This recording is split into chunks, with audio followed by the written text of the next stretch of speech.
this is Maggie and welcome to another YouTube video. I know it's kind of weird seeing me nowadays, but there was really like no better way for me to film what I'm about to film. So, I've been kind of busy. I haven't drawn anything since like October 14th because I have been working on something and I would really like to show you. It's going to be the subject of this video. If you've read the title, you know what it is, but you know we're gonna do it. We're gonna do it here now on live. It's gonna be so much fun, okay? So again, I haven't really drawn since like October 14th. I'm filming this on October 22. I'm going insane. Regardless, read the title. You know what you're here for, so let's get on with it. This here, this is Gary. Hi. Yeah, if you've been following me on my social medias, Instagram, Tumblr, Blue Sky, mostly Instagram because I post a lot of stories there, you might have noticed that I have been in the great quest of making a plushie of one of my own characters. I don't know I don't know why I did this. I was like, well, no one's gonna do it for me, and this character has existed for like 4 years now, so you know, might as well get on with it. He's massive, but he is like, sir, what the fuck? He is massive, and hold on, he has glasses. He has his pants and glasses there, and magnets on them. You can just put the glasses on him and make him talk. He is also fully posable. His arms, his legs, they have a wire skeleton inside. It's a little wonky, but all handmade by yours truly because I'm so fucking smart. But yeah, I finished it a few hours ago. I took some time to like, you know, get dinner and relax and cry on the floor a little bit because again, this took me forever to make, but I'm very thankful. Look at him. He is massive and he's full of cute little details like his tie, the cuffs on his gloves. There's so much to go around, and I'm gonna kind of tell you how I went about doing it, how I went about making this plushie, the models, where I got the things from. I am actively moving his head around like he's the one talking. If I hold him here, his head doesn't hold up. I'm kind of shocked right now. I'm gonna make this video about how there he goes. I'm gonna just grab by here. This video is gonna be about how I went about making him, all the process, and hopefully, since this was like such a complicated character to make because he is very funnily shaped, hopefully you guys can learn a little bit about making plushies of your own characters. I think that is one of the best things you can make, especially if you fantasize a lot about your own characters having merch. I think like plushies is like one of the greatest things ever. So yeah, Maggie's gonna tell you all about making a plushie about your own character, all the perks you can do with them, like magnetic glasses, the wire skeletons inside. I didn't film anything. I didn't film myself sewing or making the skeleton, but I do have a lot of photos that I took as I was making the plushie, and I was like sending it to my friends like, look at this asshole, he's becoming real. But yeah, I'm gonna jump to Maggie in the future and she's gonna tell you all about it. So I'll see you when I went. Hello everyone,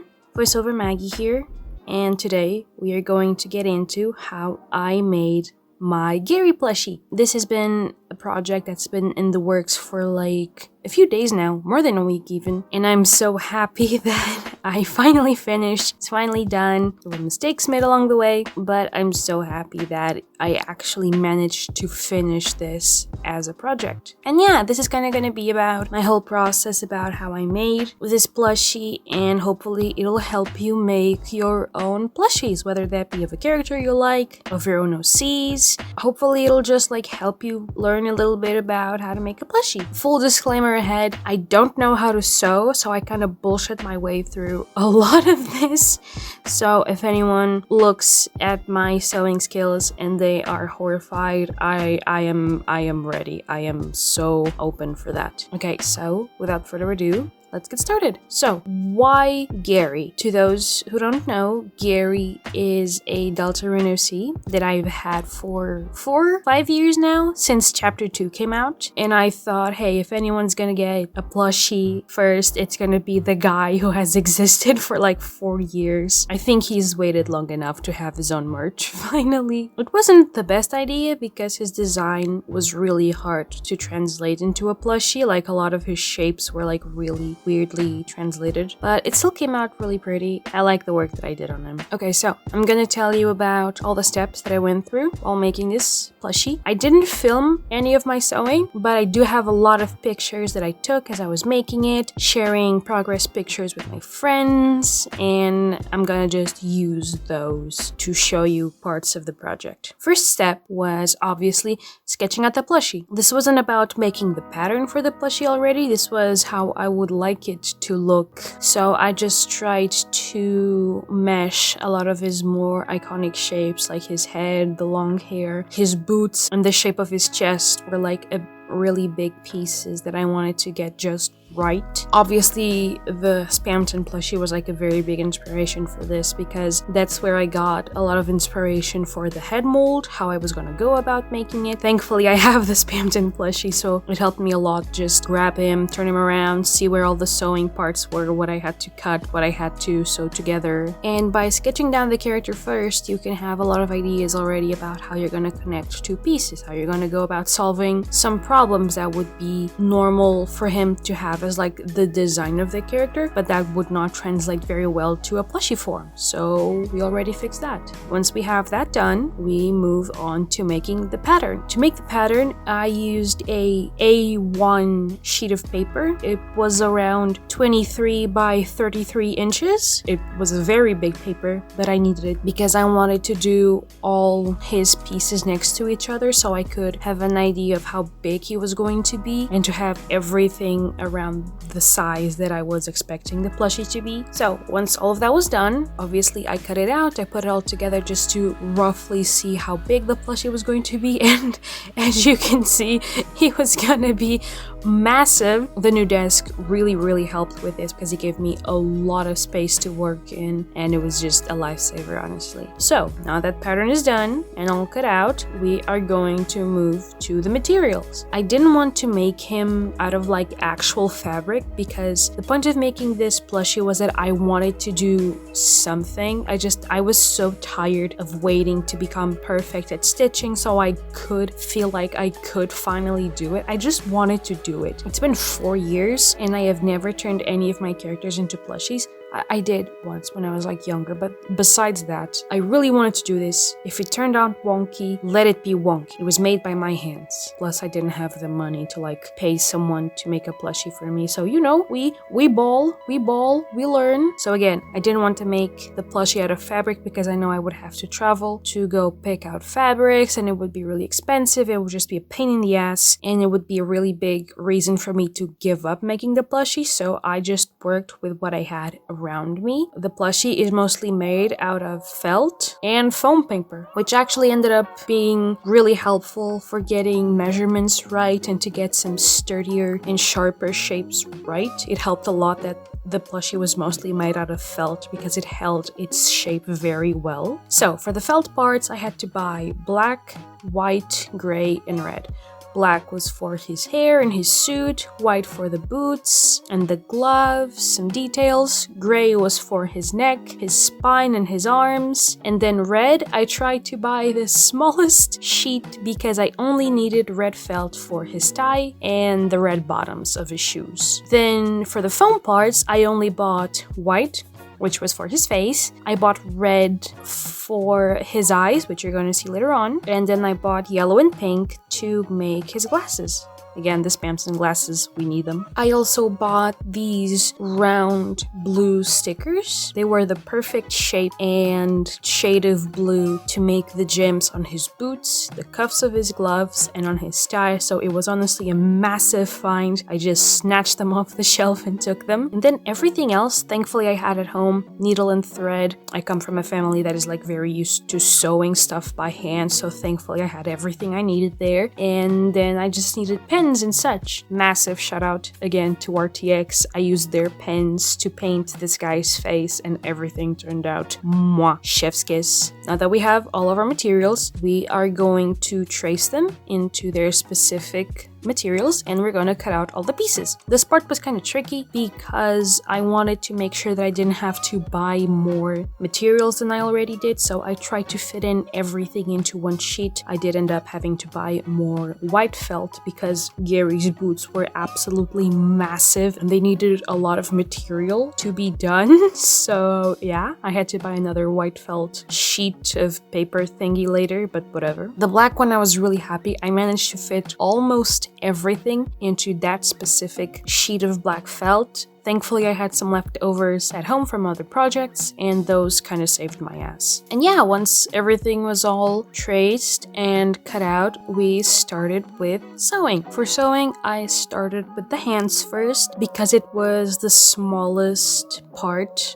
and I think it would be the easiest too. I just made 2 mittens for him. I cut out 2 pieces, one for the front and one for the back. I try to be careful about making sure that I was tracing everything like mirrored. So when I sewed parts against each other, all the guidelines that I had drawn would remain on the inside of the piece, and that hid a lot of the sketching and guidelines I had to do, which was really nice. So hands were really easy. They were the first thing I did. Then we turned to do the face. For the face, I just used hot glue because honestly, it didn't make sense for me to stitch the face onto the hair. I genuinely think the layering that hot glue gives just did it perfectly. I think it turned out really, really fine. Again, guidelines turned to the inside of the head so no one would see that. And then I didn't exactly know how to stitch the head together to give it some volume because I didn't want it to be too flat. So we put that aside and we moved on to the boots. The boots were massive. They were the biggest thing I think I had to sew. They weren't complicated. They were just incredibly time consuming. I did one of these on stream over on my Discord server. You can go check it out. And one leg, like fully sewing everything together and then putting in the red bottoms, took me 3.5 hours. Granted, I was talking with friends and kind of chatting, so a lot of that maybe was just chit-chatting, but genuinely, I was sewing for like 3.5 hours. And I had to make 2 legs. Insane. Regardless, they came out really, really cute. I was so happy when I managed to stuff them later and see like the shape come to life, but we'll get there when we get there. Once the boots were done, it was kind of easy to do Gary's little booty shorts. I just cut out regular like panty model things. I don't know. They're just like little panties, little booty shorts for him. And they turned out fine. They were like really easy to do. You just cut out, again, just like the gloves, you cut out 2 pieces that look the same. And then I sewed it by the sides and by the bottom. And bam, little booty shorts. Then we moved to the chest. The chest was a pain because I wanted it to have a very specific shape. Later on, I kind of compare it to the head of like a hammerhead shark, which is like bigger in the middle, but it stretches out to the sides. That's like his shoulders. There was a lot of experimenting there. First, I kind of sewed everything together and I left some space on the sides where like his shoulder and his arms would come out of. I left that open, so I just sewed the top of the shoulders and like the very bottom, the sides on the waist. And then I just went around trying to fill in the sides by tracing that shape onto more black felt and sewing them in. I had to see how I wanted to give the waist some volume because like his waist is very circular shaped, so I needed that. And I decided to just run a thread from one side of the waist to another and kind of pull it tight. Not too tight, just tighter, and it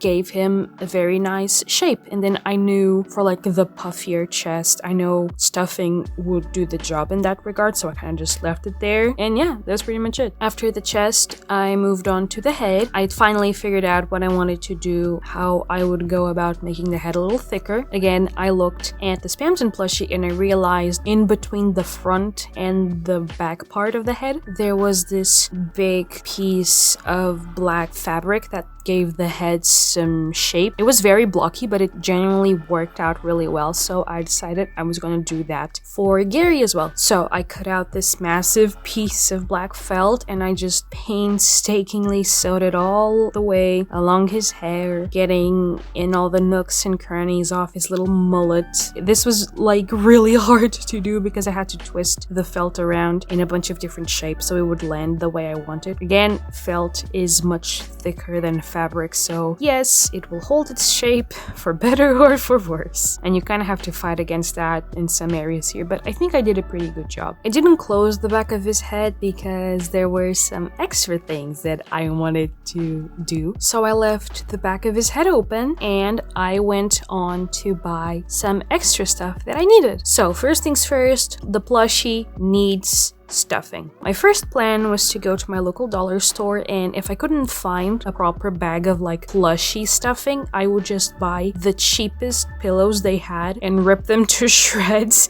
and take the stuffing from them. I made my first plushie like this. My grandma gave me one of her old dollar store pillows and I could just tear it open and take out the stuffing. For this project, I used the rest of that pillow, but I also had to buy a whole bag of stuffing, which thankfully I found at the dollar store. So I bought it, and then I had to buy some extra stuff for the skeleton. Yes, this plushie has a whole wire skeleton inside of him. He's mostly fully posable. His arms move, his neck moves, his waist, his legs, everything. And that was like a big part of this plushie. So I had already some wire at home that I knew how to make stronger, so I didn't need to buy that. But two other things that I needed to buy for the skeleton were terminal blocks and paper tape. I'm gonna explain to you how I made the skeleton, why these are important. So for this skeleton, I took a lot of what I learned from my stop motion classes when I was over at college, and stop motion skeletons are like ridiculously expensive. We couldn't get them to work with during our classes, so our teacher taught us how to make our own skeletons on a budget. So thankfully, a lot of what she taught us worked for making skeletons for plushies, so I just took what she told me and I applied it here, but to a massively enormous scale. So to make the skeleton, first you would get obviously your wire, and instead of using it as is, you would use double the wire, but then you would twist it upon itself so it would form this like swirling almost DNA pattern that makes the wire extremely strong, and it makes sure it won't break as easily inside the plushie. And then the terminal blocks, they are these tiny plastic blocks that electricians use to like separate wiring. Those are used to connect, for example, the arms to the torso or the legs to the torso. They kind of serve as articulation points for your plushie, and that was really good because Gary has like really large shoulders and hips. Not hips, but like you need extra space there that we couldn't do just with wires, so thankfully this worked really well. And yeah, for the skeleton, that's pretty much it. While we